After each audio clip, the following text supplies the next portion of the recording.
আপনাদের মতো বলবো না আবা আনা ওয়াজাদনা আবা আনা বাপ দাদার এইরকম করতে পাইছি, হুজুর বড় হুজুর করছে আমিও করব। আমরা সেই জাতি না। আমাদের সামনে হক আসবে, ক্লিয়ার হক আসবে, মেনে নিব। এই মানসিকতা নিয়েই আমরা দিন শিখছি আলহামদুলিল্লাহ। হযরত রাসূল করিম সাল্লাল্লাহু আলাইহি ওয়াসাল্লাম সহ সমস্ত আম্বিয়া আলাইহিস সালাতু ওয়াস সালাম মাসুম কিনা? কিন্তু এক শ্রেণীর মানুষ আছেন স্যার সৈয়দের মতো, ওই রকম হতভাগা কিছু মানুষ আছে যারা রসুলের ইসমতকে অস্বীকার করে, যে রসুল গুনাহ করেছেন, নাউযুবিল্লাহি মিন যালিক, নবীরা গুনাহ করেছেন, নাউযুবিল্লাহি মিন যালিক। ছোটোখাটো কিছু দলিল দেই আমরা। বলে আদম আলাইহিস সালাতু ওয়াস সালাম আল্লাহর হুকুম মানেন নাই, গাছের ফল খাইছেন না, নিষিদ্ধ ফল আল্লাহ তাআলা নিষেধ করছেন, লা তাকরাবা হাযিহিশ শাজারা, তারা গেছেন ফল খাইছেন, আল্লাহ তাআলার হুকুম অমান্য করছেন, কাজে অপরাধী। কিন্তু আদম সম্পর্কে আল্লাহ তাআলার ঘোষণা কি? কোরআন কি বলে? কোরআন বলে, আল্লাহ তাআলা বলেন ওয়ালাম নাজিদ লাহু আজমা, আদম এই কাজটা ইচ্ছাকৃত করেছে এমনটা আমি আদমকে পাই নাই। এটা কার কথা?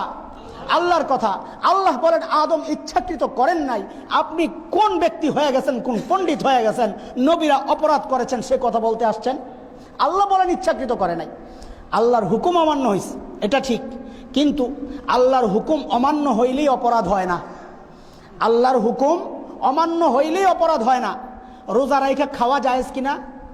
কথা বলেন। রোজা রেখে খাওয়া জায়েজ? পান করা জায়েজ? আচ্ছা, যদি কেউ ভুলে খেয়ে ফেলে তার রোজা ভাঙ্গে, তার গুনাহ হয়, কিন্তু খাওয়ার কারণে আল্লাহর হুকুম অমান্য হয়েছে কিনা? তাহলে বোঝা গেল আল্লাহর হুকুম অমান্য হইলেই গুনাহ হয় না। আল্লাহর হুকুম অমান্য হইলেই গুনাহ হয় না।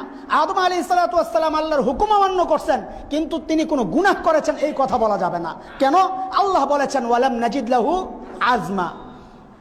হযরত রাসূল করিম সাল্লাল্লাহু আলাইহি ওয়াসাল্লামকে আল্লাহ তাআলা সূরা নাসরের মধ্যে বলেছেন ফাসাব্বিহ বিহামদি রাব্বিকা ওয়াস্তাগফির ইন্নাহু কানা তাওয়াবা। হে নবী, আপনি তাসবিহ পড়েন, ইস্তিগফার পড়েন। এগুলো কে বলেছেন? আল্লাহ বলেছেন। আর রাসূলকে এখন লাভ দিয়ে উঠছে, এলেম কালাম তো নাই, নিজে নিজে এলেম শিখছে। ওস্তাদের কাছে তো আস্তাগফিরুর তাফসির পড়ে নাই, নিজে নিজে শিখছে। এখন বলা শুরু করছে, যেহেতু আল্লাহ তাআলা নবীকে ইস্তিগফার পড়তে বলেছেন, নবী অপরাধ না করলেই কি আর ইস্তিগফার পড়তে বলে? নাউযুবিল্লাহি মিন যালিক। আমি আপনাদেরকে জিজ্ঞেস করি, আপনাদের এলাকায় পোলিও টিকা দেয় কিনা? দেয়। এই পোলিও টিকা দেয় পোলিও হওয়ার আগে না পরে?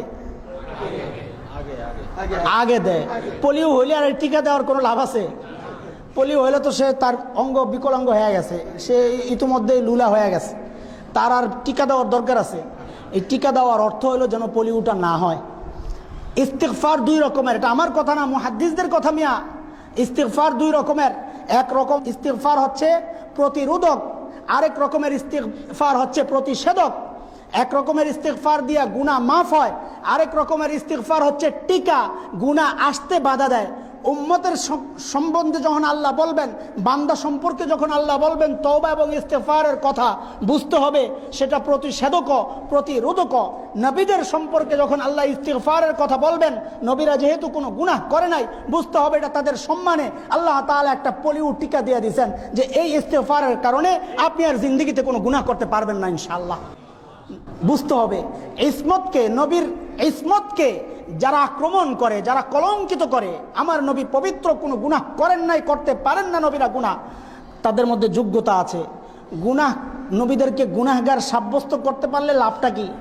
লাভ আছে, লাভ আছে। কারণ তারা কিন্তু খামাখাই সমস্ত কথা বলে না, তারা কারো ষড়যন্ত্রের শিকার। তাদের মাধ্যমে নবীদের ইসমতকে যদি কলঙ্কিত করা যায়, তাহলে এই সাইনবোর্ড যদি একবার লেগে যায় যে নবী গুনাহ করতে পারেন, পুরা শরীয়তটা মাশকুক হয়ে যায়, সন্দেহযুক্ত হয়ে যায়। কারণ শরীয়তের যে বিষয় নবী সামনে আনবেন, আপনি বলবেন নবী তো গুনাহ করতে পারে, এই জায়গায়ও নবী মিথ্যা কথা বলতে পারে। নাউযুবিল্লাহি মিন যালিক। পুরা শরীয়তটা সন্দেহযুক্ত হয়ে যায়। এই জন্যে আমাদের আকীদা, বিশ্বাস হচ্ছে নবীরা গুনাহ করতে পারেন না।